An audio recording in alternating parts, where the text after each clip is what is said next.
రాత్రికాల సమయంలో ఈ బైబిల్ స్టడీ గుడికు చేరుకుడి వచ్చిన మీ అందరికీ యేసుక్రీస్తు నామములో అందరికీ వందనాలు, దేవునికి స్తోత్రాలు. మంచిది. గత బుధవారం రోజున మనం ఒక వాక్యాన్ని గురించి ధ్యానించుకుంటూ వస్తూ ఉన్నాం. అందులో మూల వాక్యాన్ని మనం ఒకసారి ధ్యానించుకొని వాక్యంలోకి వెళ్దాం. 42వ కీర్తన మొదటి వాక్యాన్ని ఒకసారి చదువుకుందాం. 42వ కీర్తన మొదటి వాక్యాన్ని ఒకసారి చూడగలిగితే, దుప్పి నీటి వాగుల కొరకు ఆశపడినట్లు దేవా నీ కొరకు నా ప్రాణము ఆశపడుచు ఉన్నది అని దేవుడు మనతో మాట్లాడుతూ వస్తున్నారు. ఈ వాగు అనబడుచున్న ప్రభు అయిన యేసుక్రీస్తుకి సాదృశ్యంగాను దేవుని యొక్క వాక్యానికి సాదృశ్యంగా ఈ వాగు మనకు కనబడుతూ ఉంది అని గత దినాల్లో మనం తెలుసుకున్నాం. అందులో మొట్టమొదటి వాగును గురించి మనం తెలుసుకున్నాం కదా. ఏ వాగు గురించి మనం చెప్పుకున్నాము అని అంటే కిద్రోను వాగు గురించి చెప్పుకున్నాం. ఆ కిద్రోను వాగు ఏంటి అని అంటే పాపమును విడిచిపెట్టే వాగు. చెప్పండి, ఏ వాగు? పాపమును విడిచిపెట్టే వాగు గురించి మనము ప్రభు సన్నిధిలో ధ్యానించుకున్నాం. చక్కగా ప్రభు మనతో మాట్లాడుతూ వచ్చారు. అయితే ఈ దినాన ఏ వాగు గురించి ప్రభు మనతో మాట్లాడుతూ ఉన్నారంటే పోగొట్టుకున్న కుటుంబ వ్యవస్థని అందజేసే వాగు. చెప్పండి, పోగొట్టుకున్న కుటుంబ వ్యవస్థని అందజేసే వాగు. ఈ వాగు ఎక్కడుంది? పోగొట్టుకున్న కుటుంబ వ్యవస్థని ఎలా అందజేసుకోగలరు ఆ వాగు దగ్గర అని మనము ఈ రాత్రి ధ్యానించుకుందాం. దేవుని ప్రియులారా, వాక్యాన్ని మనం చూద్దాం. సమూయేలు మొదటి గ్రంథం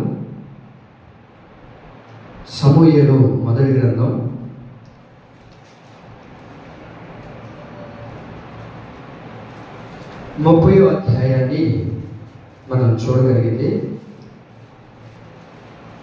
21వ వాక్యాన్ని చదువుతారు. సమూయేలు మొదటి గ్రంథం 30వ అధ్యాయము 21వ వాక్యాన్ని మనం చదువుకుందాం. అలసట చేత దావీదును వెంబడించలేక బేసేరు వాగు దగ్గర నిలిచి చదవమన్నా. దావీదు పోగా వారు దావీదును అతని ఎదురున్న జనులను ఆ తర్వాత దావీదు ఈ జనుల యొద్దకు వచ్చి వారి యోగక్షేమమును అడుగగా. ఇప్పుడు తనెత్తి నవ్వు చూడండి. సమూయేలు మొదటి గ్రంథం 30వ అధ్యాయం 21వ వాక్యాన్ని మనం ఇక్కడ చూడగలుగుతున్నాం. ఇక్కడ కనబడుతున్న వాగు ఏంటంటే బేసేరు వాగు. చెప్పండి అందరూ, ఏ వాగు? బేసేరు వాగు. దేనికి సాదృశ్యంగా కనబడుతుంది? ఈ వాగు దేనిని చూపిస్తుందంటే పోగొట్టుకున్న కుటుంబ వ్యవస్థని అందజేసే వాగుగా ఇది మనకు కనబడుతుంది. అయితే దేవుని ప్రియులారా, మనం ఈ చరిత్ర ఒకసారి మనం బాగా గమనించగలిగితే, నేను టూకీగా చెప్తాను చూడండి. అధ్యాయంలో రాయబడింది 30వ అధ్యాయంలో దావీదు అతనితో ఉన్న సైన్యం అంతా వేరే ప్రాంతానికి వెళ్ళి మళ్ళా సిక్లకు అనే ప్రాంతంలో అక్కడ నివసిస్తూ ఉన్నారు. వారు గుడారాలు వేసుకుని నివసిస్తూ ఉన్నప్పుడు దావీదు వేరే ప్రాంతానికి వెళ్ళి మళ్ళీ ఆ సిక్లకు అనే ప్రాంతానికి వస్తారు. వచ్చిన తర్వాత తన సైన్యముతో ఉన్న భార్యలు, పిల్లలు, వారి సమూహాన్ని అంతటినీ కూడా అమాలేకులు తీసుకొని వెళ్ళిపోతారు. వింటున్నారండి? అమాలేకులు తీసుకొని వెళ్ళిపోతారు. వెళ్ళిపోయిన తర్వాత ఆ సిక్లకు ప్రాంతానికి దావీదు తన సైన్యం అంతా వచ్చి చూసేసరికి భార్య కానీ పిల్లలు కానీ ఏదీ లేకుండా చిందామందరగా అయిపోయి వారి పిల్లలను, వారి భార్యలను చెరలోనికి తీసుకొని వెళ్ళిపోతారు అమాలేకులు. అందులో ఒక వ్యక్తి ఏమవుతాడయ్యా అంటే ఆ దాసుని, ఒక వ్యక్తిని అక్కడ విడిచిపెట్టి వెళ్ళిపోతారు. విడిచిపెట్టి వెళ్ళిపోయిన తర్వాత ఈ దావీదు ఏం చేస్తాడు అని అంటే ఆ వ్యక్తిని పరామర్శించి అతనికి భోజనం పెట్టిన తర్వాత ఆ వ్యక్తి ఏం చేస్తాడంటే దాని కృతజ్ఞతగా, ఎక్కడున్నారో మా వాళ్ళు నీకు చూపిస్తానయ్యా ఆ త్రోవను అని చెప్పి ఆ త్రోవను చూపిస్తారు. ఆ త్రోవను చూపించిన తర్వాత దావీదు తన సైన్యం అంతా అక్కడికి వెళ్తారు. ఎంతమంది వెళ్ళారు అంటే 600 మంది వెళ్తారు. ఎంత? 600 మంది అక్కడికి వెళ్ళిన తర్వాత అందులో 200 మంది ఈ బేసేరు వాగు దగ్గరే అలసిపోయి సొమ్మసిల్లిపోయి అక్కడ నిలబడిపోయి ఉంటారు.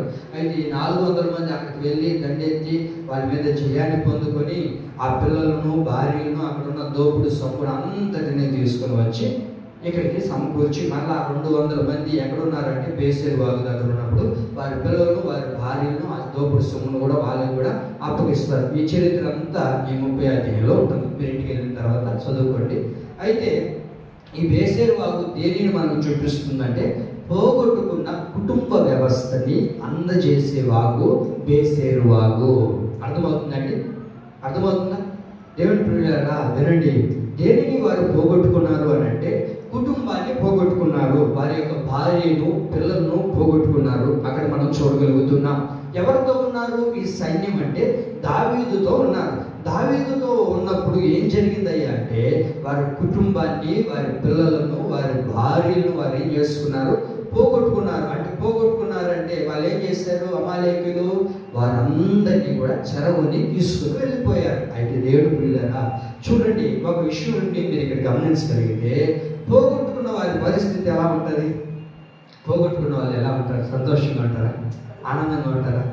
పోగొట్టుకున్న వాళ్ళు ఎలా ఉంటారు? చాలా బాధకరంగా ఉంటారు, దుఃఖంతో నింపబడుతుంటారు. అలా పోగొట్టుకొని పోయి భార్యను పోగొట్టుకొని పిల్లలు పోగొట్టుకొని ఎటు లేని పరిస్థితుల్లో అలా నడిపించబడుతున్నప్పుడు ఏమైపోయారు అని అంటే ఘోరున ఏడుస్తున్నారు. ఏం చేయాలో తెలియని పరిస్థితుల్లో ఉన్నారు. ఆ సమయంలో మీరు గమనించగలిగితే పోగొట్టుకున్న పరిస్థితిని బట్టి ఎవరి గురించి పోగొట్టుకున్నామో ఆ దావీదును రాళ్లతో కొట్టి చంపాలి. ఏమని ఆలోచన వచ్చింది వారికి? దావీదును కొట్టి చంపేయాలి రాళ్లతో. ఎందుకు ఆలోచన వచ్చిందంటే వారు ఏం చేశారు? కుటుంబాన్ని పోగొట్టుకున్నారు, పిల్లల్ని పోగొట్టుకున్నారు. చూడండి, మనం కూడా కొన్ని సందర్భాల్లో కొన్ని పోగొట్టుకున్నాం అనుకోండి, ఏమవుతాం? మనం కూడా బాధపడిపోతాం. ఏం చేయాలో తెలియని పరిస్థితి. ఎవరైనా చూడండి, కొంతమంది పరసలు డబ్బులు అలాగే ఏదైనా వస్తువులు పోగొట్టుకున్నప్పుడు ఇంకా సరిగా అన్నం కూడా తినరు, ఇంకా అదే ఆలోచించుతూనే ఉంటారు. ఎందుకు అలా బాధపడుతున్నావు? ఏమైందంటే అది ఏదో నేను పోగొట్టుకున్నానండి, ఆ పోనీ పోతే పోయింది మరలా తిరిగి రాదు కదా అని అంటూ ఉంటారు కదా. అయితే దేవుడి పిల్లల పోగొట్టుకున్న దాని గురించి చాలా మంది బాధపడిపోతూ ఉంటారు, ఇబ్బంది పడిపోతుంటారు. చాలా మంది నాలుగందరూ అయితే ఏం చేస్తారంటే అదే కారణంగా ఆలోచిస్తూ ఉంటారు. అయ్యో ఇంక నిద్ర కూడా ఉండదు. పోగొట్టుకున్న పరిస్థితిని పోగొట్టుకున్న తిరిగి వస్తుందా? చెప్పండి అక్క. పోగొట్టుకున్నది మరలా తిరిగి వస్తుందా? రాదు కదా. ఇంకా రాను దాన్ని రాదు అని తెలిసి కూడా ఏం చేస్తుంటాం? దాని గురించే ఆలోచన చేస్తుంటాం, దాని గురించే బాధపడిపోతుంటాం. ఇంకా తిండి సరిగా తినం, బాధపడిపోతూ ఉంటాం. ఒకవేళ ఎవరి పరిస్థితిని బట్టి అది పోగొట్టుకున్నామో ఇంకా వాళ్ళ మీద ఏమైపోతుందంటే కక్షలు కట్టుకుంటా ఉంటాం, వాళ్ళ మీద బాధపడిపోతూ ఉంటాం. వాళ్ళని ఎలాగైనా సరే ఏదో ఒకటి చేయాలి. నాకు పోయింది కదా వాడు కూడా పోవాలి, నాకు పోయింది కదా ఇప్పుడేంటి వాడు కూడా పోవాలి, ఇంకా ఆడు మంచిగా ఉండకూడదు. ఎందుకు? వాడి వల్లే కదా నాకు పోయింది, దావీదు వల్లే కదా మేము అన్నిటినీ పోగొట్టుకున్నాం, కాబట్టి దావీదును చంపేయాలి, దావీదును నాశనం చేయాలి అని అనుకున్నారండి. అయితే దేవుడు అలా చేయలేదు. కానీ దేవుడు యొక్క గొప్ప కృప దావీదు మీద ఉంది కనుక దావీదును ఆ పరిస్థితిలో నుంచి తప్పించి అమాలేకుల మీదకి దానికి పంపించినట్లుగా మనం ఒకటి చూడగలుగుతున్నాం. అయితే దేవుడి ప్రియులారా అక్కడ పోగొట్టుకున్న వారు ఏమవుతూ ఉన్నారంటే అలసిపోయారు. చెప్పండి, ఏమయ్యారు? అలసిపోయారు, సమస్యలిపోతున్నారు. ఇంక మేము పోగొట్టుకున్నాం కదా, ఇంకేం తగ్గింది మాకు? అన్ని పోగొట్టుకున్నాం, నీతో రావడానికి బట్టే కదా, నీతో ఉండడం బట్టే కదా. మా పిల్లలు పోయారు, మా భార్యలు పోయారు, మాకున్న ఆస్తి సకలం పోయింది, ఇప్పుడు ఎందుకు నీతో రావాలి దావీదు అని ఒకవైపు ఈ ఆలోచన. మరొక ఆలోచన ఏంటంటే వాళ్ళు అలసిపోయారు, పోగొట్టుకున్నారని ఆ విషయాన్ని బట్టి అలసిపోయి ఈ బేసేరు వాగు దగ్గరే నిలబడిపోయారు. అయితే దావీదుతో పాటు ఒక 400 మంది వెళ్ళారండి. వెళ్ళిన తర్వాత దేవుడు చేసిన గొప్ప కార్యం, మరలా వారు ఏదైతే పోగొట్టుకున్నారో వాటన్నిటిని కూడా సమకూర్చుకొని వాటన్నిటిని తీసుకుని వచ్చి ఆ బేసేరు వాగు దగ్గర నిలిచి ఉన్న వారి దగ్గరికి దావీదు వచ్చి అంటాడు. ఏమన్నాడో తెలుసా? వారి యొక్క యోగక్షేమములను తెలుసుకున్నట్లుగా వారిని అడుగుతూ ఉన్నారు. అయ్యా బాబు, బాగున్నారా? మీ యోగక్షేమం బాగానే ఉందా? మీరు ఎక్కడ అలసట తీర్చుకోవాలని అలసిపోయినారని పోగొట్టుకున్న దాని గురించి ఆలోచించి అలసిపోయి ఇక్కడ కూర్చొని ఉన్నారు కదా. మీ కుటుంబ వ్యవస్థల గురించి ఇక్కడ పాడైపోయిందని, మీ కుటుంబం పాడైపోయింది, మీ పిల్లలు పాడైపోయారని, మీ భార్య పాడైపోయింది, కుటుంబం పాడైపోయిందని అలసిపోయి ఇక్కడ నిలిచి ఉన్నారు కదా. ఇప్పుడు మీరు బాగానే ఉన్నారా అని అంటే వాళ్ళు అంటారు, ఎక్కడ బాగున్నామయ్యా, అన్నిటినీ పోగొట్టుకొని బట్టి చేతులతో నిలబడి ఉన్నాం, మా పరిస్థితి ఏంటో మాకు తెలియదు, ఇప్పుడు ఏం చేయాలో తెలియని పరిస్థితిలో ఉన్నాం అని అన్నప్పుడు వారి యొక్క యోగక్షేమములను కోరి దావీదు అంటారు, ఇదిగో మీరు పోగొట్టుకున్నది మరలా నేను మీకు దయచేస్తూ ఉన్నాను. ఆమె ఏం పోగొట్టుకున్నారు వాళ్ళు? వారి భార్యని, వారి పిల్లలను, వారికున్న సమస్తాన్ని పోగొట్టుకున్నారు. ఇది దేనికి సాదృశ్యంగా ఉందంటే కుటుంబ వ్యవస్థకు సాదృశ్యంగా ఉంది. కుటుంబం అని ఎవరిని అంటారు? కుటుంబం అని ఎవరిని అంటారు? అది ఏం చదువుకున్నారు మీరు? డిగ్రీగా ఆ మాత్రం ఉండాలి. కుటుంబం అంటే ఏంటి? కుటుంబం అంటే ఒకరే అంటారా? ఎవరు? భర్త, భార్య, ఇద్దరు పిల్లలు, ఆ నలుగురు కలిస్తేనే కుటుంబం. ఇంకా ఎక్కువ వదిలేదు, అంతేనా? ఇద్దరు పిల్లలు, భార్య, భర్త ఉంటే దాన్ని కుటుంబం అంటారు. ఆ కుటుంబాన్ని ఏమైపోయారు? ఇప్పుడు అతను ఒక్కడే ఉన్నాడు. ఇప్పుడు పిల్లలు, భార్యను పోగొట్టుకొని కుటుంబ వ్యవస్థను చిల్లావందరగా చేసుకున్న పరిస్థితులు వారివి. అయితే దావీదు అనబడుతున్న ప్రభువైన యేసుక్రీస్తు బేసేరు వాగు దగ్గర నిలిచి ఉన్న వారి దగ్గరకు వచ్చి ఆ కుటుంబ వ్యవస్థను వారికి అనుగ్రహించాడు. ఆమె ఏమైపోయింది ఈ రోజుల్లో మనం గమనించగలిగితే దేవుని ప్రియులారా, కుటుంబ వ్యవస్థలు పాడైపోయి ఉన్నాయి. కుటుంబ వ్యవస్థలు పాడైపోయి ఉన్నాయి. ఎలా ఉన్నాయంటే పిల్లలు చెడిపోయి ఉన్నారు, భార్యలు చెడిపోయి ఉన్నారు. ఎలా అయిపోయిందంటే అమాలేకులు చెరలోనికి ఎలాగైతే తీసుకుని వెళ్ళిపోయారో, అమాలేకులు అనబడుతున్న సాతానుగాడు ఈరోజు ఎంతో మంది పిల్లలను చెరలోనికి తీసుకుని వెళ్ళిపోయాడు. ఎంతో మంది కుటుంబంలో నడిపించబడుతున్న స్త్రీలను, భార్యను ఏం చేస్తున్నాడంటే అమాలేకులు అనబడుతున్న చెరలోనికి తీసుకుని వెళ్ళిపోయాడు. కుటుంబ వ్యవస్థని చిల్లా చందరగా చేసేస్తున్నట్లుగా మనం చూడగలుగుతున్నాం. ఈ రోజున ఏదైనా ఒక కుటుంబం సక్రంగా ఉందంటే లేదు. పిల్లలు ఒక పక్కన ఉంటే భార్య మరొక పక్కన ఉంటుంది, అన్నకు దావన ఉంటే కొడుకు ఒక పక్కన ఉంటాడు, కూతురు ఒక పక్కన ఉంటే తల్లి ఒక పక్కన ఉంటుంది. మీకు అర్థమవుతుందా? ఈ రోజున కుటుంబ వ్యవస్థలు ఎలాగైపోయాయి అంటే పాడైపోయి ఉన్నాయి, చెరలో పట్టబడి ఉన్నాయి. అయితే యేసయ్య అంటారు, నీవు బేసేరు వాగు దగ్గర నిలవగలిగితే పాడైపోయిన నీ కుటుంబ వ్యవస్థను నా ప్రభు నీకు అనుగ్రహించును గాక. ఆమె ఏమైపోయిందంట? కుటుంబ వ్యవస్థలు ఎలా ఉన్నాయి ఈ రోజున? అమాలేకులు ఎలాగైతే చెరగొట్టుకుపోయి ఉన్నారో అలాగున మన కుటుంబ వ్యవస్థలు, ఎన్నో కుటుంబ వ్యవస్థలు ఈ రోజున చెల్లా చెదురైపోయినాయి, విచ్చలవిడిగా మారిపోయినాయి. నమ్మి వివాహం చేసుకుని ఇద్దరు పిల్లలు కలిగిన తర్వాత పాడు పనులు చేస్తున్నట్లుగా ఎన్నో వ్యవహారాలు మన కళ్ళతో చూస్తున్నాం, మన చెవులారా వింటూ ఉన్నాం. చూడండి, ప్రేమించి పెళ్లి చేసుకునింది, ప్రేమించి పెళ్లి చేసుకున్నాడు. అయితే ఒక ఇద్దరు బిడ్డలు కలిగిన తర్వాత ఆమె ఏమైపోయింది? ఆ కుటుంబంలో ఈ రోజు అంటే ప్రేమ లేవు, పిల్లలంటే ప్రేమ లేదు, భార్య అంటే ప్రేమ లేదు, భర్త అంటే ప్రేమ లేదు. కారణం ఏంటంటే వారి యొక్క ఆలోచనలు, వారి కుటుంబ వ్యవస్థలు చెడిపోయి ఉన్నాయి. అయితే యేసయ్య అంటారు, పాడైపోయిన కుటుంబ వ్యవస్థను బేసేరు వాగు దగ్గర నిలిచి ఉన్న వారిని నేను కట్టబోతూ ఉన్నాను.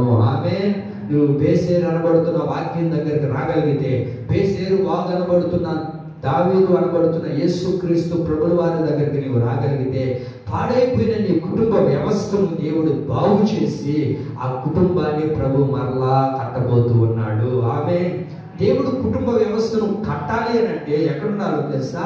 బేసేరు వాగు దగ్గర నీవు నిలబడాలి.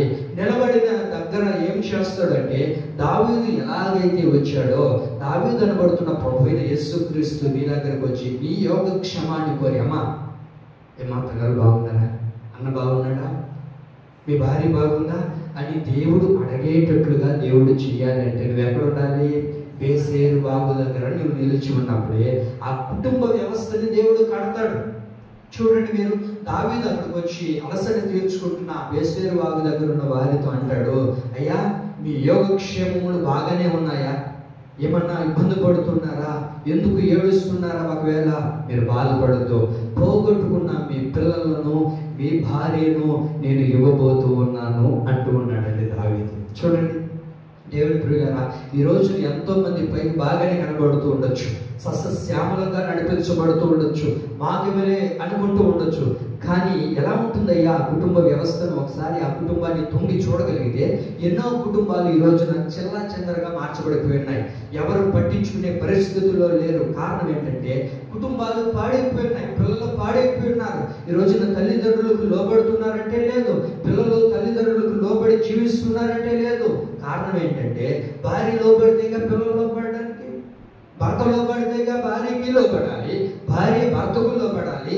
వీరు ఇరువురు ఒకరికొకరు లోబడినప్పుడే ఆ పిల్లలు కూడా ఆ కుటుంబానికి లోబడతారు. ఈ రోజున ఎన్నో కుటుంబాలు చిల్లా చెందరైపోవడానికి, అలా పాడైపోవడానికి కారణం ఏంటంటే ఒకరికొకరు లోబడే తత్వం లేదు, ఒకరికొకరు తగ్గించుకునే తత్వం లేదు, ఒకరంటే ఒకరికి పడట్లేదు.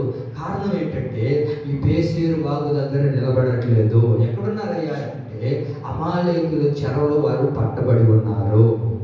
మీకు అర్థమవుతున్న వాక్యం?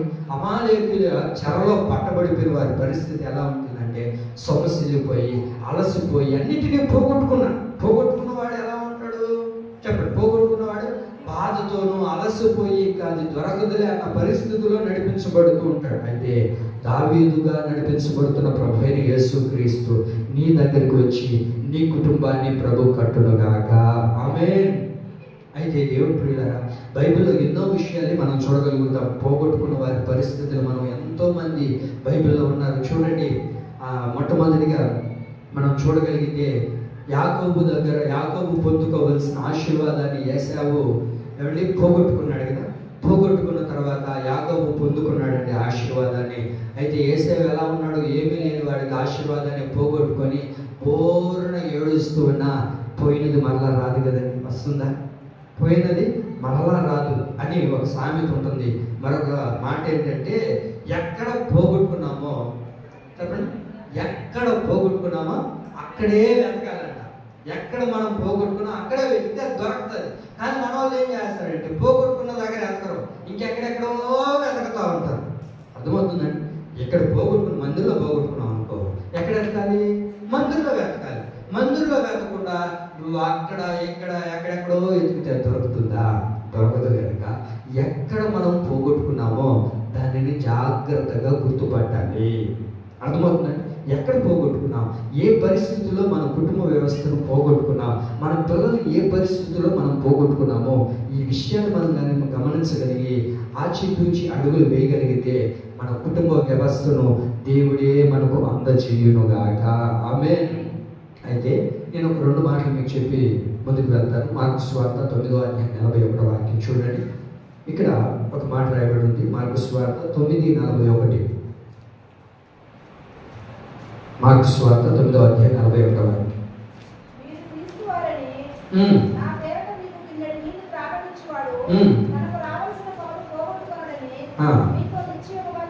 చాలండి. తనకు రావాల్సిన ఫలము పోగొట్టుకొనడు అని రాయబడింది. ఏ ఫలము అని అంటే క్రీస్తు పేరట ఎవరైనా మీ దగ్గరకు వచ్చారనుకోండి, దేవుని పేరట ఎవరైనా మీ దగ్గరకు వచ్చినప్పుడు ఆ సేవకులకి మీరు ఏదైనా ఇవ్వగలిగితే, ఏదైనా ఇన్నిడు నీళ్ళు ఇస్తేనే ఏమవుతుందంట, దానికి రావాల్సిన ప్రతిఫలాన్ని మీరు పోగొట్టుకోరు.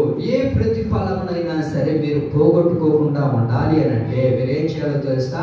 దైవ సేవకుల్ని చేర్చుకోవాలి. అర్థమవుతుందండి? ఇప్పుడు ఒకవేళ దావీదును వాళ్ళు చంపేస్తుంటే, దావీదును ఎట్లాగైనా సరే ఏదో ఒక రకంగా ఒకవేళ చంపేస్తున్నారు అనుకుందాం. చంపేస్తుంటే వారి భార్యలు పిల్లలు వారు పొందుకునే వాళ్ళ మీకు అర్థమవుతుందా? దావీదును ఒకవేళ చంపేస్తున్నారు అని అనుకుంటాం. చంపేస్తుంటే ఆ కుటుంబ వ్యవస్థను వాళ్ళు కట్టుకునే వాళ్ళ ఏం చేస్తుండే వాళ్ళంటే ఇంకెక్కడ కూర్చున్న వాళ్ళు ఎక్కడ వేసిన గొంగలు అక్కడే అన్నట్లుగా అక్కడే నిలిచిపోయి ఉండేవాళ్ళు.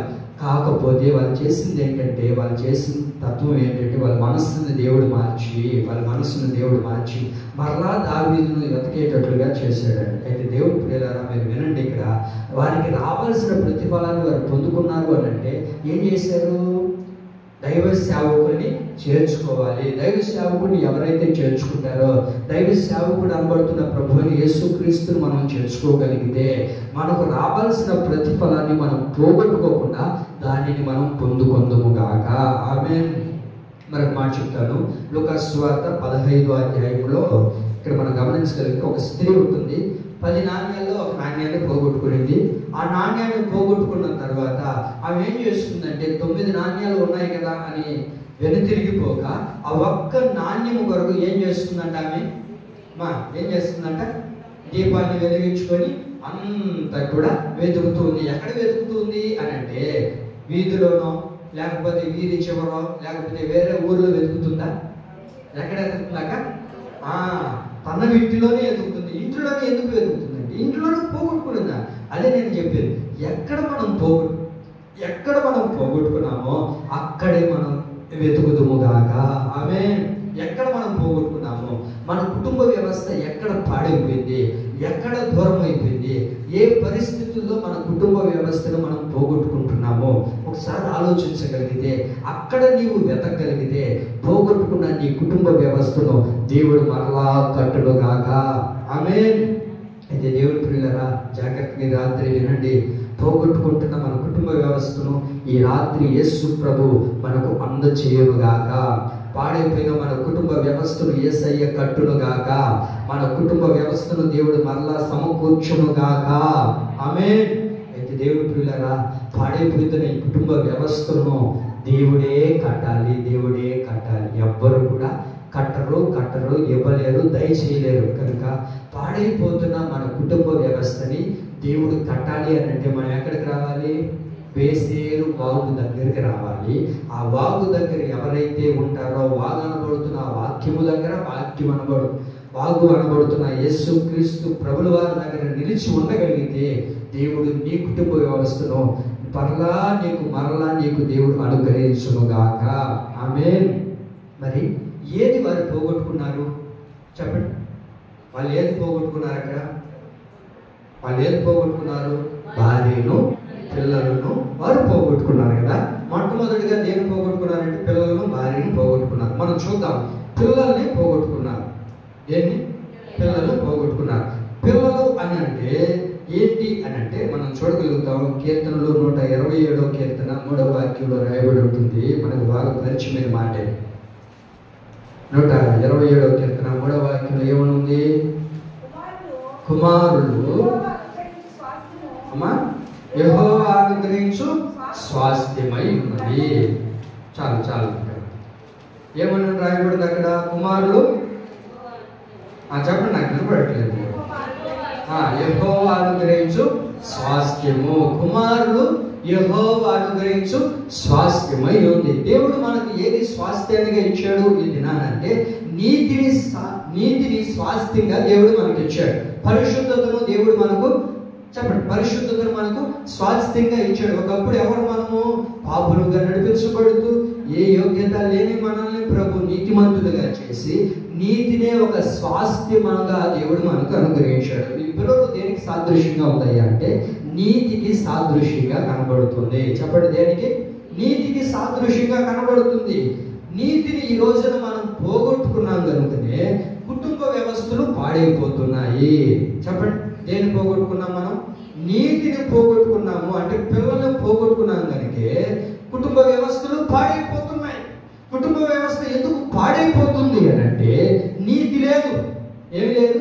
నీతి లేదు. ఒక కుటుంబాన్ని చూసినప్పుడు ఆ కుటుంబం నీతిగా నడిపించబడుతుందంటే భర్తలో నీతి లేదు, భార్యలో నీతి లేదు, పిల్లల్లో నీతి లేదు, భర్తలో పరిశుద్ధత లేదు, పవిత్రత లేదు, యోగ్యత లేదు. భార్యలో కూడా అదే పరిస్థితి.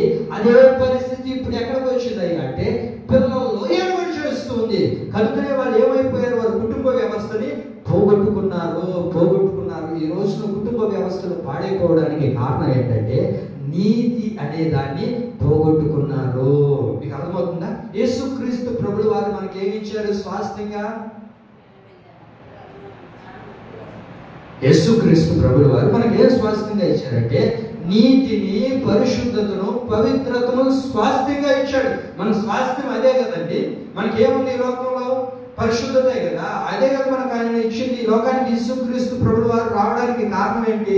మనం అందరం పరిశుద్ధులుగా మారాలని, మనం అందరము కూడా ఆ నిత్య రాజ్యానికి యేసు ప్రభుల వారిని చూడాలని, ఆయన ముఖ దర్శనం చేస్తూ ప్రభుని ఆరాధించాలనే కదా యేసు ప్రభు ఈ లోకానికి వచ్చి పాపులైన మనల్ని ఆయన రక్తం ద్వారా కడిగి ప్రభు మనకు పరిశుద్ధతను అనుగ్రహించి యోగ్యతను ప్రభు మనకు కలగజేసి ఒక నిత్య స్వాస్థ్యాన్ని ప్రభు మనకి ఇచ్చాడు అని అంటే అది ఏంటంటే నీతి పరిశుద్ధత అనబడుతున్న పిల్లలు దేనికి సాదృశ్యం ఉందంటే నీతికి పరిశుద్ధతకు సాదృశ్యంగా ఉంది.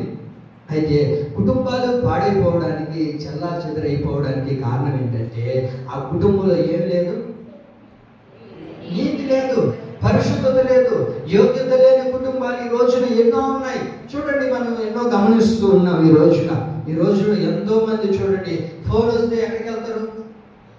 ఇంట్లో ఉండరు, బయటకు వెళ్ళిపోతుంటారు. అదేంటో నాకు అర్థం కాదు. ఆ ఫోన్ తీసుకొని చూస్తే అన్నిటికీ లాభాలు పెడేసి ఉంటారు, అన్నిటికీ పాస్వర్డ్. ఎందుకు అంత భయం? నీకు ఒకవేళ నీతి ఉంటే, నీకు ఒక పరిశుద్ధత ఉంటే, నువ్వు ఒక మంచివాడిగా అయితే నీ భార్య ముందు ఎందుకు మాట్లాడలేకపోతున్నావు? మీ అమ్మ నాన్న ముందు ఎందుకు నిలబడి నువ్వు ఒక ఫోన్ మాట్లాడలేకపోతున్నావు? వాళ్ళకి నువ్వు భయం లేకుండా ఎందుకు నీ ఫోన్ ఇవ్వలేకపోతున్నావు? చూడండి, కారణం ఏంటంటే ఏమి లేదు, అక్కడ నీతి లేదు, పరిశుద్ధత లేదు, పవిత్రత లేదు. ఎక్కడైతే అపవిత్రత, పాపము, నీతి లేని పరిస్థితులు ఉంటాయో అక్కడ భయం ఏలుబడి చేస్తుంది. అక్కడ ఏం చేస్తుంది? భయము, ఏమిటి, పాపము, ఇవన్నీ కూడా అక్కడ ఏలుబడి చేస్తాయి. దేవుని ప్రియులారా, నీతి లేని దాన్ని బట్టి కుటుంబ వ్యవస్థలు ఈ రోజున పాడైపోతున్నాయి. మీకు అర్థమవుతుందండి? ఈ రోజు ఒక మనిషి గురించి తెలుసుకోవాలి అంటే వాళ్ళు ఫోన్ తీసుకుంటే తెలిసిపోతుంది. అవునా? నా ఫోన్ తీసుకోండి, 2 రోజులైనా పెట్టుకోండి, నా మామ ఎవడు చేయదు. ఎందుకు నీకు అంత భయం? ఫోన్ కొంతమంది ఉంటారు అమ్మా, అనస్తులు కూడా ఉన్నారు. ఆ తల్లిదండ్రుల దగ్గర నిలబడి ఫోన్ కూడా మాట్లాడరు. ఆ ఫోన్కి వెళ్ళి పాస్వర్డ్లో మళ్ళీ ఎందుకు అంత భయం? నీతి లేదు, పరిశుద్ధత లేదు. వారి జీవితాల్లో ఏమైపోతుందంటే నీతిని పోగొట్టుకోవడం ద్వారా కుటుంబ వ్యవస్థలు పాడైపోతున్నాయి. దేవుని బిడ్డలారా, వినండి, ఈ రాత్రి దేనినైతే నువ్వు పోగొట్టుకున్నావో అది మరలా నీవు పొందుకునేటట్లుగా బేసేరు వాగు దగ్గరికి రా, మరలా నా దేవుడు నీకు నీతిని అనుగ్రహించుగాక. ఆమె పిల్లలు అనబడుతున్న స్వాస్థ్యం అనబడుచున్న ఈ నీతిని నువ్వు పొందుకోవాలి అని అంటే ఎక్కడికి రావాలి? బేసేరు వాగు దగ్గరికి రాగలిగితే దేవుడు కడుతాడు. చూడండి, దేవుడి పిల్లరా, యేసు ప్రభు ఒక మార్గం గుండా వెళ్తూ ఉన్నాడు. ఓ ఊరికి వచ్చాడండి. ఆ ఊరి పేరు ఏంటంటే నయీను అనే ఒక ఊరు. ఏ ఊరు? ఆ ఊరు దగ్గరికి యేసు ప్రభులు వారు వచ్చారు. అయితే వచ్చిన తర్వాత ఒక పాడిని ఎత్తుకొని వస్తూ ఉన్నారు. ఏం చేస్తున్నారమ్మా? ఒక పాడిని మోసుకొని వస్తూ ఉన్నారు. ఆ పాడిని ఎత్తుకొని మోసుకొని వస్తుంటే ఆ పాడి కంటే ముందు ఒక తల్లి ఏడుస్తూ ఉందంట. ఏం చేస్తుంది? ఏడుస్తుంది, బోరును ఏడుస్తుంది. ఆమె బాధను తీర్చేవాళ్ళు లేరు, ఆమె బాధను, కన్నీరును తుడిచేవాళ్ళు లేరు. అలాగే ఏడుస్తూ, బాధపడుతూ, ఇబ్బంది పడిపోతూ ఉన్నప్పుడు యేసు ప్రభు రానే వచ్చాడండి. ఆమె కన్నీరును చూచాడు. కన్నీరు చూసిన దేవుడు అడిగాడు, ఏమైంది అని అంటే, అయ్యా, ఈ మొక్క విధవరాలయ్యా, భర్తను కూడా పోగొట్టుకునింది. పెట్టినారా? భర్తను పోగొట్టుకునింది. ఇప్పుడు ఎవరు ఆమె కంటే ఒక కుమారుడు ఉన్నాడయ్యా, ఆ కుమారుడిని కూడా ఆమె పోగొట్టుకునింది. చెప్పండి, కుమారుని, ఆ పిల్లవాడిని పోగొట్టుకునింది, తన బిడ్డను కూడా పోగొట్టుకునింది అని అన్నప్పుడు ప్రభు అయిన యేసుక్రీస్తు అక్కడికి వచ్చి చేసిన కార్యం ఏంటో తెలుసా? ఆ పాడిని ముట్టగా వాడు ఏం చేశాడు? దిగ్గున లేచి కూర్చున్నాడు. చనిపోయిన తన బిడ్డను తీసుకుని వచ్చి ఏం చేశాడు? తల్లికి అప్పగించిన తర్వాత ఆ తల్లికి ఇంకా అవధులే లేవండి సంతోషానికి. ఎంత సంతోషమో, ఎంత ఆనందమో. కారణం ఏంటో తెలుసా? చనిపోయిన నా బిడ్డను మరలా దేవుడు నాకు అనుగ్రహించాడు. చదువుతారా మాటను? లూకాసు సువార్త తీసారా? 7వ అధ్యాయము, లూకాసు సువార్త 7వ అధ్యాయము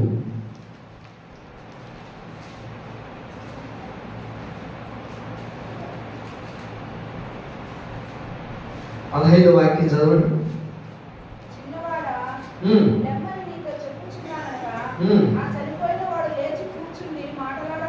మాట్లాడసాగిను. ఆయన అతని తల్లికి అప్పగించును. యేసుక్రీస్తు ప్రభువు వారు ఏం చేశారు? అక్కడ చనిపోయిన ఒక బిడ్డను తీసుకొని ఆయన బ్రతికించి ఏం చేశాడు? ఇప్పుడు ఆ తల్లికి ఇచ్చాడు. మీరు వినండి, పిల్లలు అంటే నేనేం చెప్పాను? నీతి అని చెప్పాను కదా. నీతి అని చెప్పారు. ఈ నీతి ఏమైపోయింది ఇక్కడ అంటే చచ్చిపోయింది. ఏమైపోయిందమ్మా? చచ్చిపోయింది, చనిపోయింది, పాడైపోయింది. నీతి లేదు అక్కడ. ఏమైపోయింది? ఆ స్వాస్థ్యము చనిపోయినప్పుడు ఇప్పుడు ఆ తల్లి ఏం చేస్తుందో తెలుసా? పూర్ణ ఏడుస్తూ ఉంది. ఎందుకు ఏడుస్తున్నావమ్మా అంటే, నా కుమారుడు అనబడుతున్న నీతిని నేను పోగొట్టుకున్నానయ్యా. ఈ రోజున నీతి అనేది నా జీవితం లేదు. నా జీవితమే పాడైపోయింది. నా జీవితంలో ఎవరు లేరు. నీతిని పోగొట్టుకుని నా కుటుంబ వ్యవస్థని చిల్లావిందరగా చేసుకుని ఉన్నాను. కనుక నీతి నాకు కావాలి, నా కుమారుడు నాకు కావాలి అని ఏడుస్తూ ఉన్న తన జీవితంలో దేవుడు చేసిన కార్యం ఏంటో తెలుసా? ఆ కుమారుడిని బ్రతికించి ఆ నీతిని మరలా ఆమెకి ఏం చేశాడు? చెప్పండి ఏం చేశాడు? అనుగ్రహించాడు. ఈ రాత్రి ఏ నీతినైతే నువ్వు పోగొట్టుకుని ఉన్నావో, ఏ పరిశుద్ధత లేక ఒకవేళ నిలిచి ఉన్నావో నాకైతే తెలియదు, కానీ నేను ప్రకటిస్తున్న యేసుక్రీస్తు ప్రభుల వారి దగ్గరికి నీవు వచ్చి మోకరించి కన్నీరు విడవగలిగితే పోగొట్టుకున్న నీ నీతిని, పరిశుద్ధతను, యోగ్యతను నా ప్రభు నీకు అందచేయునుగాక. కారణం ఏంటి? ఆ పిల్లలు ఏమై ఉన్నారు? చచ్చిపోయారు. ఈ రోజు ఎంతో మంది చూడండి, పిల్లలు బ్రతికి ఉన్నారని పేరుకే ఉంటారు. బిడ్డలు బ్రతికి ఉన్నారు అని పేర్కొంటారే కానీ తల్లిదండ్రులని, ఆ కుటుంబ వ్యవస్థని చచ్చే విధంగా చేస్తూ ఉన్నారు. చూడండి, మా పిల్లలు బాగున్నారు. ఏం బాగోలే పాస్టర్ గారు, ఏం చెప్పగలుగుతాను, ఏమని మాట్లాడగలుగుతాను? నాకు అవమానం తెచ్చేటట్లుగా, నేను తల ఎత్తలేని పరిస్థితుల్లో నన్ను తల వంచుకునేటట్లుగా ఒక నీతి మాలిన వ్యక్తిగా నా బిడ్డలు మారిపోయారు ఈ రోజున అనే వాళ్ళు ఎంతో మంది మన కళ్ళ ఎదుట కనబడుతూ ఉన్నారు. దేవుడి పిల్లలారా వినండి, నీతిని పోగొట్టుకున్న పిల్లలు ఎంతో మంది, పాడైపోయిన పిల్లలు ఎంతో మంది ఉన్నారు. నీవు కన్నీరు విడవగలిగితే నీ బిడ్డలకు, నీ కుటుంబానికి నా ప్రభు నీతిని అనుగ్రహించునుగాక, పరిశుద్ధతను ప్రభు దయచేయునుగాక. అయితే ఏం చేయాలో తెలుసా? అతను ఏం చేసింది? ఏడుస్తూ ఉంది. ఎందుకని? ఒక్కగాని ఒక బిడ్డను పోగొట్టుకొని ఏమి చేయాలో తెలియని పరిస్థితుల్లో ఎవరు బ్రతికిస్తారో, ఎవరు నా నీతిని నాకు ఇస్తారో, ఎవరు నాకు అపరిశుద్ధతను మరలా దయచేస్తారో అనే పరిస్థితుల్లో ఆమె ఏడుస్తూ ఉన్నప్పుడు దేవుడు ఆమె యొద్దకు వచ్చి ఆమె కన్నీరును తుడిచి మరలా తన బిడ్డను ఆ నీతిని ఆమెకి అనుగ్రహించినట్లుగా మనం చూడగలుగుతున్నాం. నేను అంటాను, ఎందుకు చచ్చిపోయాడు? ఒక యవనస్తుడు ఏమయ్యాడు? అక్కడ చచ్చాడు. చచ్చిన స్థితిలో ఎంతో మంది కుటుంబంలో పిల్లలు ఉన్నారండి. పిల్లలు ఎంతో మంది ఎలా ఉన్నారు? చచ్చిన స్థితిలో ఉన్నారు. అంటే చచ్చిన స్థితిలో అంటే దేనికి సాదృశ్యంగా ఉందంటే పాపానికి సాదృశ్యంగా ఉంది. పాపంలో చచ్చిపోయారు, పాపంలోనే బ్రతుకుతూ ఉన్నారు, పాపంలోనే జీవిస్తూ ఉన్నారు.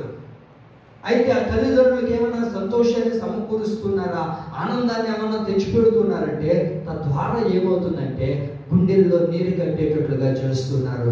తల్లిదండ్రులు ఎంతో మంది ఇబ్బంది పెడుతున్నారు. కారణం ఏంటంటే పాపము.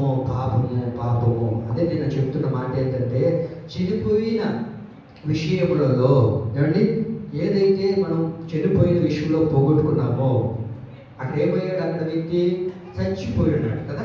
ఆ తల్లి దగ్గర ఒక వ్యక్తి చచ్చిపోయి ఉన్నాడు, తన బిడ్డ చచ్చిపోయి ఉన్నాడు. ఆ తల్లి దగ్గర ఏం చచ్చిపోయిందంటే నీతి చనిపోయి ఉంది. చెప్పండి, ఆ తల్లి దగ్గర ఏమైంది?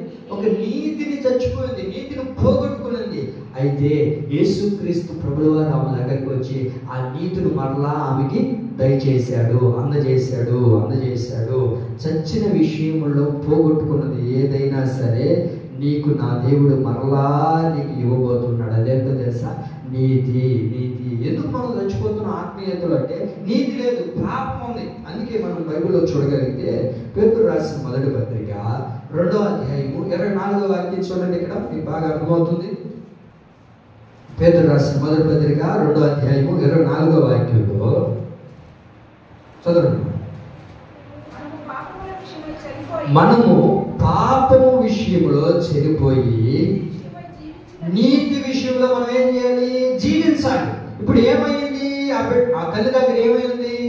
ఒక కుమారుడు చచ్చాడు. అంటే చచ్చిన అనుభవం ఏంటి? పాపం విషయంలో చావాలి. అది పాపం విషయంలో చేస్తేనే నీతి బ్రతుకుతుంది. నీలో నీతి రావాలి అని అంటే ఏం చేయాలి? పాపం చావాలి. నేను అంటాను, ఒక వ్యక్తి ఈ వ్యక్తి ఒకప్పుడు ఏమై ఉన్నాడు? పాపములో ఉన్న వ్యక్తి చచ్చాడు. ఇప్పుడు మరలా యేసుక్రీస్తు ప్రభుల వారు అతని దగ్గరికి వెళ్ళి అతని ముట్టగా అతడు నీతిమంతుడుగా మారాడు. ఆ నీతిని ఎవరికి ఇచ్చాడు? తల్లికి అనుగ్రహించాడు. ఆమె తల్లికి ఆ నీతిని అనుగ్రహించాడు. ఆ బిడ్డను స్వాస్థ్యం అనబడుతున్న నీతిని అనుగ్రహించినట్లుగా మనం చూడగలుగుతున్నాం. అయితే దేవుడు ప్రియులారా వినండి, రాత్రి యేసయ్య అంటారు, మనం పాపం విషయంలో చస్తేనే నీతి మన దగ్గరికి వస్తుంది. నీతి మన దగ్గరికి రావాలంటే మనం ఏం చేయాలి? పాపం విషయంలో చావాలి. పాపం విషయంలో దాన్ని విడిచిపెట్టాలి. ఎందుకు ఈ రోజున కుటుంబ వ్యవస్థలు పాడైపోతున్నాయి అంటే, ఎందుకు పాడైపోతున్నాయి? నీతి లేదు, పరిశుద్ధత లేదు, పవిత్రత లేదు. కనుకనే ఏమవుతుంది అంటే పోగొట్టుకుంటున్నారు, పిల్లల్ని పోగొట్టుకుంటున్నారు, పాడైపోతున్నారు. ఏంటి పిల్లలు ఎలా ఉన్నారు, ఏం చేస్తున్నారు, ఎలా ఉంటున్నారు, ఏం చేస్తున్నారు, ఇవన్నీ పట్టించుకోవట్లేదు. తల్లి ఒక దారి అయితే బిడ్డలు ఒక దారి, తండ్రి ఒక దారి అయితే అక్క ఒక దారి, ఇంతే. ఒకరికొకరు సంబంధమే ఉండదు, అసలు పట్టించుకునే వ్యవహారాలే ఉండవు. అయితే దేవుడు ప్రియులారా యేసయ్య అంటారు, నీ కుటుంబ వ్యవస్థని మరలా నేను బాగు చేసి నీకు దయచేయబోతూ ఉన్నాను. ఆమేన్. చూడండి దేవుడు ప్రియులారా, చచ్చే విషయంలో మనం ఉండకూడదు, చచ్చిపోయే విషయంలో మనం ఉండకూడదు. నీతిని పోగొట్టుకున్నాం అనుకోండి, నీతి విషయంలో చచ్చిపోయామనుకోండి, ఇంక ఎందుకు మనము ఉపయోగపడము? దేవుని మందిరానికి వచ్చిన ఒకటే, రాకపోయినా ఒకటే. కనుకనే ఈ రాత్రి దేవుడు నీకు నీతిని పోగొట్టుకున్న నీ నీతిని నా దేవుడు నీకు అనుగ్రహించునుగాక. ఆమేన్. ఈ నీతిని మనం పోగొట్టుకోకుండా ఈ నీతి మనలో ఉండాలి, ఈ పవిత్రత మనలో ఉండాలి. అది ఒక స్వాస్థ్యముగా మనలో నిలిచి ఉండునుగాక. చూడండి, ఒక భక్తిపరుడు చనిపోయాడు. ఒక భక్తిపరుడు చనిపోయిన తర్వాత ఆ భక్తిపరుడికి 2 కుమారులు ఉన్నారు. ఆ 2 కుమారుల్ని ఆ తల్లి దగ్గర పెట్టుకొని ఉన్నది. ఇప్పుడు ఏం చేయాలో తెలియని పరిస్థితి. ఎందుకయ్యా అంటే అప్పులు అయిపోయి ఉన్నారు. ఏమైపోయి ఉన్నారు? అప్పులు అయిపోయి ఉన్నారు. అప్పులు అయిపోవడం ద్వారా ఏం చేయాలో తెలియని పరిస్థితుల్లో ఆలోచిస్తుంది. అప్పులలో వస్తూ ఉన్నారు. వచ్చి అంటారు, మీరు కానీ అప్పు కట్టకపోతే, నువ్వు కానీ అప్పు కట్టకపోతే నేనేం చేస్తానో తెలుసా? నీ 2 బిడ్డను చెప్పండి, నీ 2 బిడ్డను తీసుకుని వెళ్ళిపోతాను అని చెప్పారండి. అయితే ఆ తల్లి దగ్గరికి ఒక దైవజనుడు వచ్చాడు. ఆ దైవజనుడు ఆ దైవజనుడు అంటుంది, అయ్యా నా భర్త ఎంత భక్తిపరుడో నీకు తెలుసు కదయ్యా. ఈనాడు అప్పులు అయిపోయినాం, ఈ అప్పులు బట్టి నా బిడ్డల్ని తీసుకుని వెళ్ళిపోతాను అంటున్నారు, అప్పులో నుంచి తీసుకుని వెళ్ళిపోతాను అంటున్నారు. కాబట్టి నీవే మా కుటుంబాన్ని కాపాడాలి, రక్షించాలి అని అంటే, సరేనమ్మా చేద్దాం. నీ ఇంట్లో ఏముంది అని అంటే, ఆ ఇంట్లో ఏముందంట? ఇంత చెప్పిన తర్వాత మీరు చెప్పకపోతే అట్లా, కొద్దిగా నూనె ఉందయ్యా అని చెప్పింది. ఈ నూనె ఉంది అని అన్నప్పుడు దైవజనుడు అంటాడు, అన్ని దగ్గరికి వెళ్ళి పాత్రలు తీసుకురా అని చెప్తే ఆ పాత్రలన్నీ కొద్దిగా నింపుతూ ఉన్నాయంట. ఏమైందంట? పాత్రలంతా నిండిపోయాయి, పొంగి పొర్లిపోయేటట్లుగా దేవుడు ఆశీర్వదించాడు. ఆ నూనెను దీవించిన తర్వాత దైవ సేవకుడు అంటాడు, అమ్మ ఈ నూనెను అంతటిని అమ్మి ఆ అప్పును తీర్చి నీ బిడ్డల్ని దగ్గర ఉంచుకొని నీవు నీ పిల్లలు ఈ నూనెతో పోషించబడుదురుగాక. ఆమేన్. మీకు అర్థమైంది? ఇక్కడ ఏమన్నాడు? ఈ నూనె ద్వారా నీవు నీ పిల్లలు పోషించబడతారు. ఎందుకు అని అంటే, వాళ్ళు ఏమై ఉన్నారు? ఒకప్పుడు అప్పులతో ఉన్నారు. ఏమై ఉన్నారమ్మా? చెప్పాలి మీరు. ఇప్పుడు అప్పుల్లో ఉన్నారు. ఏ అప్పుల్లో ఉన్నారంటే పాపమనే అప్పులో ఉన్నారు. ఏ అప్పుల్లో ఉన్నారు? పాపమనే అప్పులో ఉన్నారు. నువ్వు పాపం చేసావు అనుకోండి, అది నీతితో ఆగిపోదు. అదేమవుతుందో తెలుసా? మన పిల్లల మీద ఏలుబడి చేస్తారు, మన పిల్లల మీద ఏలుబడి చేస్తారు. మనం అనుకుంటాం, నేనే కదా పాపం చేసేది, నా బిడ్డలకు తెలియదు కదా, నా భార్యకి తెలియదు కదా, నా కుటుంబంలో తెలియదు కదా అని అనుకుంటూ ఉంటారు. అయితే వాక్యం అంటుంది, నీవు చేసే ఆ పాపం అని అప్పు నీతో ఆగిపోదు, కానీ అది నీ బిడ్డల మీదకి వస్తుంది. అదేం చేస్తుందమ్మా? చెప్పండి. బిడ్డల మీదకి వచ్చి ఆగుతుందా అంటే ఆగదు. వాళ్ళు ఏం చేస్తాడు? అప్లోడ్ అనబడుతున్న సాతానుగాడు వచ్చి వాళ్ళు ఏం చేస్తారు? మన పిల్లల్ని తీసుకుని వెళ్ళిపోతారు. అందుకే దైవజనుడు అంటాడు, ఈ నూనెను నీవు అమ్మి. మీకు అర్థమవుతుందా? ఈ నూనె అనబడుతున్న వాక్యపు వెలుగులో నీ కుటుంబాన్ని కట్టుకోగలిగితే, ఈ వాక్యము ద్వారా, ఈ ప్రార్థన ద్వారా, ఈ నూనె అనబడుతున్న ప్రార్థన వాక్యం ద్వారా నీవు కట్టుకోగలిగితే, అప్పుడు భార్యలో నుంచి నువ్వు తప్పించబడతావు, నీ బిడ్డలు నీవు బ్రతకగలుగుతారు. ఎప్పుడో తెలుసా? ఈ అప్పులు అనబడుతున్న పాపం నుంచి నీవు విముక్తి పొందినప్పుడు. అయితే దేవుడి పిల్లరా, యేసయ్య అంటారు, ఈ రాత్రి పోగొట్టుకున్న నీ నీతిని నేను నీకు అనుగ్రహిస్తాను. మిగిలింది నూనె, ఆ నూనె ద్వారా ఏం చేయాలి? ఇప్పుడు ఆమె పిల్లలు బ్రతకమన్నారు. నూనె దేనికి సాదృశ్యంగా ఉంది అంటే వాక్యానికి సాదృశ్యంగా ఉంది, దేవుని మాటకు సాదృశ్యంగా ఉంది. మనం చూడగలుగుతున్నాం కదా. అయితే పోగొట్టుకున్న మన పరిస్థితిని దేవుని వాక్యం ద్వారా చక్కబెట్టుకొని, ఎక్కడ నేను అప్పులైపోయానో, అప్పు అంటే పాపానికి సాదృశ్యం, ఎక్కడ నేను పాపం చేశాను, ఎక్కడ నేను అప్పు చేశాను, అప్పు అనబడుతున్న పాపములు ఎక్కడ పడిపోయానో దాని నుంచి నేను దేవుని యొక్క వాక్యపు వెలుగులో సరిదిద్దుకొని నా జీవితాన్ని కట్టుకోవాలని నీవు రాగలిగితే దేవుడు నీ జీవితంలో నీతిని కలగజేసి మరలా పోగొట్టుకున్న నీ నీతిని అనబడుతున్న నీ పిల్లలను మరలా దేవుడు నీకు అనుగ్రహించుగాక. ఆమేన్. చెప్పండి, మొట్టమొదటి మాట ఏంటి? పోగొట్టుకున్న నీతిని దేవుడు మరలా అనుగ్రహిస్తాడు. రెండోది ఎవరిని పోగొట్టుకున్నారు? మీరు లైన్లో ఉండాలి. ఎవరు పోగొట్టుకున్నారు? వాళ్ళు చెప్పండమ్మా. పిల్లలను, భార్యను పోగొట్టుకున్నారు. మొట్టమొదటిగా పిల్లలు దేనికి సాదృశ్యంగా ఉన్నారు? స్వాస్థ్యం అనబడుతున్న నీతికి సాదృశ్యంగా ఉన్నారు. ఇప్పుడు రెండో మాట ఏంటంటే భార్యను పోగొట్టుకున్నారు. రాసుకోండి. రెండోది ఏంటి? భార్యను పోగొట్టుకున్నారు కదా. భార్య దేనికి సాదృశ్యంగా ఉంది? బైబిల్ ఏమంటుంది? భార్యని ఎందుకు ఇచ్చాడు దేవుడు?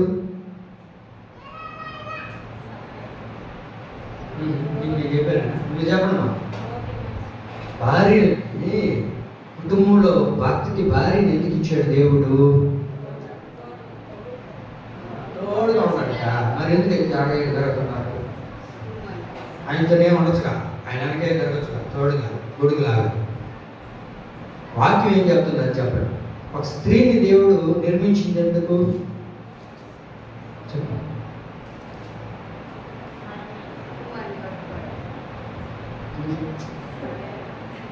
ఒక స్త్రీని దేవుడు ఎందుకు చేశాడు?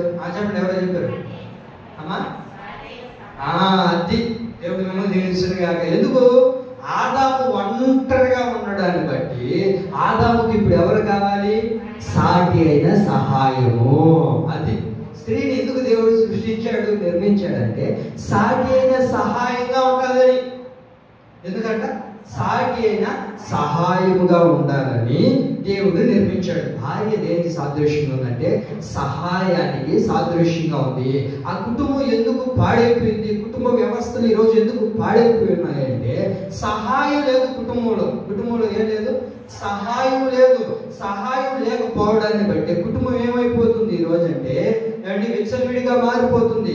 కుటుంబ వ్యవస్థలు కూలిపోవడానికి కారణం ఏంటంటే సహాయం లేదు. మీకు అర్థమవుతుందా? ఎందుకయ్యా మీ కుటుంబ వ్యవస్థలు పాడైపోయాయి అని దావీదుతో ఉన్న సైనికులు మనం అడగగలిగితే సహాయం లేదు. అక్కడ ఏమి లేదు?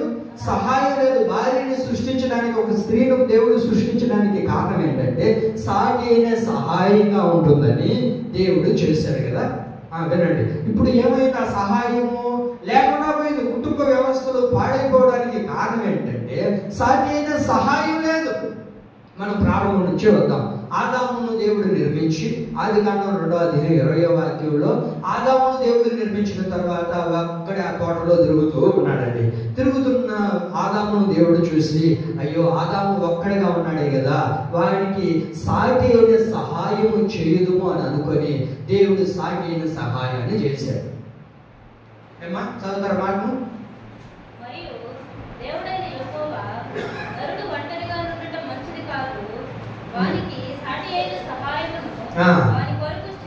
చాలు. ఏం చేయాలనుకున్నారు? సాటి అయిన సహాయము ఉండాలి. ఒంటరిగా ఉండడం మంచిది కాదు. ఆ కుటుంబం ఒంటరిగా ఉంటే కట్టబడదు. కనుక ఆ కుటుంబం ఏమవ్వాలి? సహాయం ఉండాలి. సహాయం ఉన్నప్పుడే ఆ కుటుంబ వ్యవస్థ కట్టబడుతుంది. దేవుడి పిల్లలారా, ఈ రోజున ఎన్నో కుటుంబాలు పాడైపోవడానికి కారణం ఏంటంటే కుటుంబంలో ఒకరికొకరు సహాయం లేదు. చెప్పండి, ఏమైపోయింది కుటుంబ వ్యవస్థలో అంటే ఒకరికొకరు సహాయం లేదు. ఒకరికొకరు సహాయం చేసుకోలేకపోతున్నారు. భర్త కృంగిపోతే భార్య ఏం చేయాలి? సహాయపడాలి.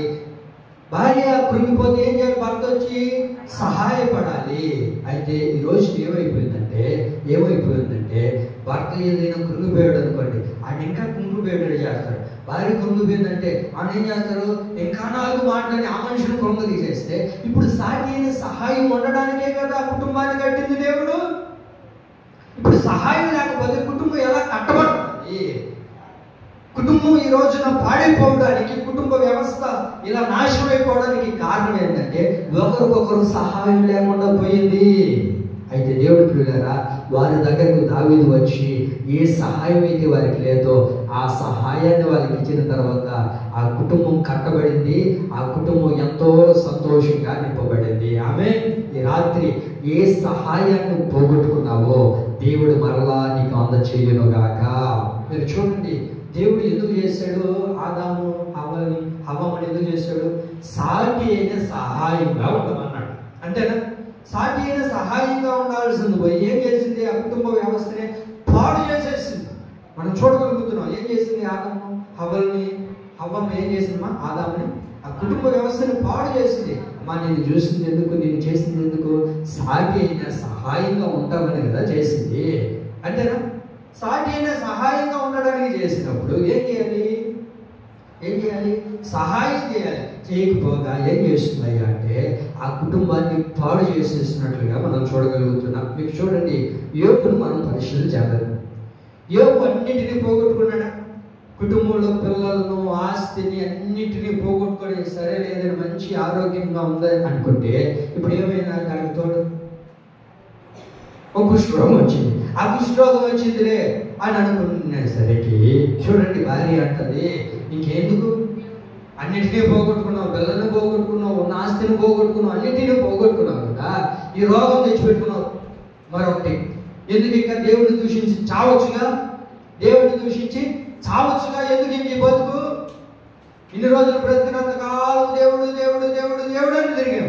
ఈరోజు ఏమీ లేకుండా పరిస్థితుల్లోకి వెళ్ళిపోయాం. అన్నలు, బంధువులు, అక్కలు, చెల్లెలు అందరం తిరిగినాం. ఈరోజు ఒట్టి చేతులుగా నిలబడ్డాం. ఎందుకు ఇంకా చావకూడదు? ఎవరనేది ఏమంటారు? 5 రోజులు బతికినంత కాలం ఒడికి పెట్టినావు, నీ సొమ్ముడు అన్నావు, నీ బిడ్డలు అన్నావు, ఏమంటే మనకి ఈ రోజున చిల్లి లేదు, చావచ్చుగా నువ్వు. నేను ఎవరన్నా చూసుకోపోతాను. నేను వాక్యం ఏంటంటే ఒకసారి దైవజనుడు వాక్యం చెప్తుంటే ఆ ఆలోచన ఎలా ఉందంటే, ఇది చేస్తే ఇంకొకటి చేసుకున్నావు అని అంట. దైవజనుడు చెప్తుంటే విన్నాను, ఇది చేస్తే ఇప్పుడు యోగాడు తెచ్చాడు ఎవరికి ఉంటుందా తల్లి, ఎడవరు ఎదుర్కొని ఉంటుందేమో, అందుకని ఆ పేరు రాయబడ్డ బైబిల్ రాయబడిందా? చెప్పండి మీరు, చెప్పండి. రాయబడలా. చూడండి దేవుని ప్రియులారా, ఒకరి ఆలోచన ఎలా ఉంటుందంటే, ఎవరు కృంగిపోయి ఉన్నాడే, నలిగిపోతున్నాడే భర్త, ఇప్పుడు ఏం చేయాలి? అయ్యా పోతే పోయిందిలే, రోగం వచ్చిందా, నిన్ను వదిలేసినా అంటుపోతానయ్యా, నూరేళ్ళు బ్రతుకుతామనే కదా నేను పెళ్లి చేసుకునేది. ఈరోజు నీకు షుగర్ వచ్చిందని నేను వదిలేకపోతానయ్యా, ఈరోజు నువ్వు పనికి పోవట్లేదని నేను నెట వదిలిపోతానయ్యా, ఈరోజు టమాటాలు ఎర్రగడ్డలు కాలేదని నేను తిడతానయ్యా. మీరు ఎట్లా అవుతున్నారంటే ఇటన్నిటికీ కరెక్ట్ అవుతున్నారు మీరు బాగా. సాటి అయిన సహాయంగా ఉండడానికే కదా. ఇప్పుడు డబ్బులు ఉంటే తేడా అయినా ఇప్పుడు పైసలు ఉన్నాయనుకోండి, ఇంట్లో ఆయన లేకుండా ఉంటాడు. మీకు కాకపోతే ఎవరు పెడతాడు? నీకు కాకపోతే ఎవరు పెడతాడు? నీ బిడ్డలు కాకపోతే ఎవరు పెడతాడు? ఆయనకి ఎవరు ఉన్నారు? ఆ కృంగిపోయిన మనిషిని ఏం చేస్తారు వీళ్ళు? ఇంకా చెప్పండి, అది మూలంగా ఉండదు పాపము. అది మూలంగా ఉంటే ఏదో సేవ తీసుకున్నారని చెప్పి ఆ దాడి చేతికి కూర్చుంటే ఏమైంది? అది అట్లా పరిస్థితి. అని సాటి సహాయంగా దేవుడు ఒక భార్యని భర్తకు ఎందుకు ఇచ్చాడంటే, సాటి అయితే సహాయంగా ఉంటుంది. కృంగిపోతుంటే అతను లేవనెత్తే వాళ్ళు తగ్గిపోయారు, కానీ ఆయన ఇంకా కృంగదీసి ఆయన ఇంకా బాధపరిచేటట్లుగా చేయకూడదండి. చూడండి, యోబు దగ్గరకు వచ్చి ఎందుకయ్యా ఇంకా బతకడం, సావచ్చుగా, దేవుని దూషించి సావచ్చుగా. నేను అంటాను, సాటి అయిన సహాయంగా ఉండవలసిన మనిషి ఏం చేయాలో తెలుసా? అయ్యా పోతే పోయిందిలే, నీకు రాగం వస్తే వచ్చిందిలే, నేను నిన్ను చూసుకుంటాను, నేను నిన్ను బాగు చేస్తాను అని అనేవాళ్ళు లేరు ఈ రోజున. ఎవడైనా ఒక్కరోజు రేపు క్రిస్మస్ రాని అమ్మా, క్రిస్మస్ దాకా ఎందుకు, వచ్చే నెలలో ఏముంది మనకు పండగ? క్రిస్మస్ కన్నా గొప్ప పండుగ ఉండేది అమ్మా. ఏసు గుడ్ ఫ్రైడే. మీకు క్రిస్మస్ గుర్తుంటుందా? గుడ్ ఫ్రైడే ఎందుకు గుర్తులేదు? చూడండి, మనకు గొప్ప పండుగ ఏంటో తెలుసా? క్రిస్మస్ కన్నా గుడ్ ఫ్రైడే, యేసు పండుగ ఇదే మనకు గొప్ప పండుగ. అర్థమవుతుందా? చూడండి దేవుడి పిల్లలు, ఆ రోజు ఒకవేళ చేరే ఉనికిపోయాడు అనుకో, ఇంకెట్టుంటుంది కదా. ఏది మీరు మౌనంగా ఉన్నారు? ఒకవేళ పొరపాటు ఈజీగా పోయాడు అనుకోండి బట్టలు, ఎట్టుంటుంది ఇక? అది కాల్ చేస్తాం, ఇంకా ఎంత రాద్ధాంతం పెడతాము, ఎంత గొడవ వేసుకుంటాము కదా. అయితే ఉంటే లేకుండా ఉంటారా? సాటి అయినా సహాయంగా ఉండే వాళ్ళు ఏం చేస్తారు? లేకపోతే పోయిందిలే, ఉన్నదాంతో తృప్తి పొందాం. ఇది కూడా లేని వాళ్ళు ఉంటారుగా,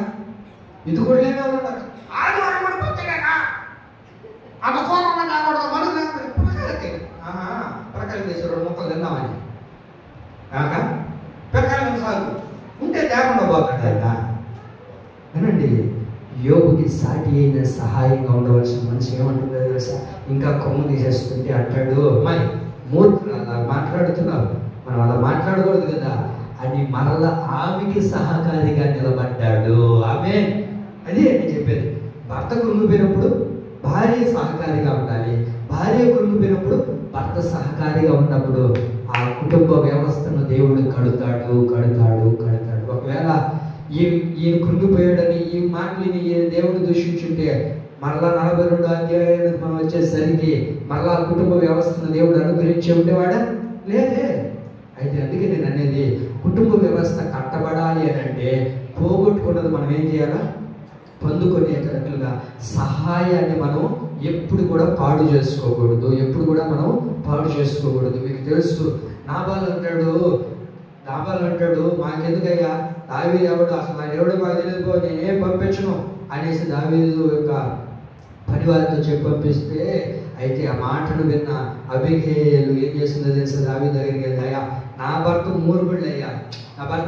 మూర్ఖుళ్ళే, ఏదో తెలుసు తెలియక మాట్లాడేస్తాడు, అది నేను మనసులో పెట్టుకోబాకయ్యా, దయచేసి నీ కటాక్షం మా మీద చూపించయ్యా. ఏం చెప్పినాక మా ఆయన అంతే, బరువుడు మామూడు అంతే, ఆడేండో అమ్మో మీరు పక్కన కొట్టుకోండి కలిపి మా ఆయన అనేవాళ్ళు ఉన్నారా లేదాక? అవి ఏం చేసిందో తెలిస్తే దావీదు దగ్గరికి వెళ్ళి, అయ్యా ఏదో తెలుసు తెలియక మాట్లాడాడు, ఆడి పేరే మంచిది కదయ్యా, మూర్ఖుడయ్యా, వాడి గురించి ఎందుకు పెట్టుకుంటాడయ్యా, దయతో నీ కటాక్షం చూపించయ్యాని దావీదుని ఒక మనసును మార్చి ఏం చేసిందో తెలుసా? నాబాలుకు సాటి అయిన సహాయంగా నిలబడింది. ఏమైందండి? సాటి అయిన సహాయంగా నిలబడింది. కనుకనే ఆ కుటుంబ వ్యవస్థను దేవుడు కాపాడాడు. మీరు చూడండి, నాబాలు చనిపోయిన తర్వాత అబీగెయీలును ఏం చేశాడు? దావీదు వివాహం చేసుకున్నాడు. ఏం చేశాడండి? వివాహం చేసుకున్నాడు. ఎందుకు చేసుకున్నాడు చెప్పనా? ఆమె ఎవరో తెలుసా? మంచి సాటి అయిన సహాయము. చెప్పండి, ఎవరామె? మంచి సాటి అయిన సహాయము. గొప్ప కుటుంబంలో ఉన్న ఒక మంచి గుణవంతమైన భార్య. భర్తను ఏ రోజు కూడా పాడైపోవాలి, నాశనం అయిపోవాలి, మూర్ఖుడు, అలాంటి వాడు ఇలాంటి వాడు అని చెప్పింది కాదు ఆమె. భర్తను కాపాడుకొని, కుటుంబ వ్యవస్థను కాపాడుకునే ఒక మనిషి తన భర్తను పోగొట్టుకునిందే, ఈమె నా దగ్గర ఉంటే నేను కూడా సహాయకరంగా నిలబడగలుగుతానని దావీదు వివాహం చేసుకున్నాడు. దేవుని పిల్లలు వినండి, మనం ఏమవ్వాలో తెలుసా? మన కుటుంబంలో సాటి అయిన సహాయంగా ఉండాలి. అన్న ఒక 10 రూపాయలు తెచ్చాడు అనుకోండి, ఆ 10 రూపాయలు నీ కాడిచ్చిన తర్వాత నువ్వు ఏం చేయాలి? 5 రూపాయలు దాచిపెట్టి 5 రూపాయలు ఇంటికి పంపించకూడదు. 5 రూపాయలు దాచిపెట్టుకోవాలా? 5 రూపాయలు కొంతమంది ఏం చేస్తారు? 10 రూపాయలు ఇచ్చిన తర్వాత 5 రూపాయలు దాచిపెట్టి 5 రూపాయలు ఇంటికి పంపిస్తూ ఉంటారు కొంతమంది. 5 రూపాయలు దాచిపెట్టుకుని ఏం చేయాలి తెలుసా? ఒకనొక రోజు ఏదైనా ఇబ్బంది వచ్చినప్పుడు 5 రూపాయలు తెచ్చి నీ భర్తకి ఇచ్చినప్పుడు ఆయన అంటాడు, అమ్మాయి ఎక్కడ నువ్వు అప్పుడప్పుడు ఇచ్చావు కదయ్యా, దాన్ని నేను సమకూర్చుకుంటున్నాను. ఈరోజు మనకు బాధ వచ్చింది, ఇదో నాకు వచ్చింది, ఇదో దీంతో ఎట్లా కోట్లగా మనం చేయగలుగుతాం. అన్న ఇప్పుడు ఒక 1000 రూపాయలు ఇచ్చాడు అనుకోండి, నేను చీర కొనుక్కోమని ఏం చేయాలక? దానికి ఇంకొక 200 ఎక్స్ట్రా వేసుకొని 1500 చీర పెట్టి అట్ట కొనుక్కోకూడదు. 1000 రూపాయలు ఇస్తే ఏం చేయాలి తెలుసా? 500 చీర కొనుక్కొని 500 దాచిపెట్టుకో. 500 ఏదో ఒక రోజు నీకు ఉపయోగపడుతుందిగా. ఈ చీర ఏముంది, 2 రోజులు సిగ్గిపోతుంది. అది నువ్వు 2000 పెట్టుకున్నా 2 రోజులు సిగ్గిపోతుంది ఉంటుందా? 1000 రూపాయలు ఇచ్చిన తర్వాత 500 అక్కడ దాచిపెట్టి 500తో చీర కొనుక్కొని ఏదైనా ఆపదలు వచ్చినప్పుడు ఆ ఆపదలో డబ్బులు తీసుకుని వచ్చి నువ్వు ఇంటికి ఖర్చు పెట్టు, ఎంత సంతోషంగా ఉంటుంది. అదే సహకారి అంటే. అందుకని ఈరోజు కుటుంబాలు ఎందుకు పాడైపోతున్నాయంటే సహకారి లేదు, సహకారంగా కుటుంబాలు నిలబడట్లేదు. కనుకనే ఏమైపోయినాయి ఈ రోజున అంటే కుటుంబాలు పాడైపోతున్నాయి. నీ కుటుంబ వ్యవస్థ కట్టబడాలంటే నీవు నీ భర్త సహకారులుగా నిలిచి ఉందురుగాక. ఆమేన్. ఆ కుటుంబ వ్యవస్థలో సహకారులుగా నిలబడాలి. అందుకే వాక్యం అంటుంది, నాకు సహాయం ఎక్కడ దొరుకుతుంది అని అంటే ఈ సహాయం చేసే మనసు మనకు కలగాలంటే దేవుని వైపు మనం చూడాలి. అందుకే వాక్యంలో ఉంటుంది, నాకు సహాయం ఎక్కడి నుంచి వచ్చును అని అంటే వాక్యం అంటుంది, యెహోవా వల్లనే కదా నాకు సహాయము. ఎక్కడి నుంచి వస్తుంది? యెహోవా వల్లనే మనకు సహాయం దొరుకుతుంది. ఆయనే మనకు సహాయం చేసే దేవుడు. కనుక దేవుడు ప్రియులారా, మనకు ఎవరు సహాయం చేసినా చేయకపోయినా దేవుడు మీ అందరికీ సహాయం చేయగాక. ఆమె పోగొట్టుకున్న మన కుటుంబ వ్యవస్థను దేవుడు మనకు అందజేయాలి అని అంటే మనం దేనిని పోగొట్టుకున్నాము? నీతిని అనబడుచున్న పిల్లలు పోగొట్టుకున్నాము, భార్య అనబడుతున్న సహాయాన్ని పోగొట్టుకున్నాం. దానిని మరలా వేసేరు వాగు దగ్గర దావీదు వచ్చి ఇచ్చినట్లుగా నా యేసుక్రీస్తు ప్రభువు వారు దిగి వచ్చి నీకు అనుగ్రహించునుగాక. ఆమేన్. ఆమేన్. పొందుకున్న తర్వాత ఆ నాణ్యాన్ని పొందుకున్న వ్యక్తి ఏం చేసింది? సంతోషంతో నింపబడింది కదా. అలాంటి సంతోషాన్ని ఆ ప్రభు మీ అందరికీ అనుగ్రహించి నడిపించునుగాక. ఆమేన్. ఒకరించుదాం, ప్రార్థన చేసుకుందాం.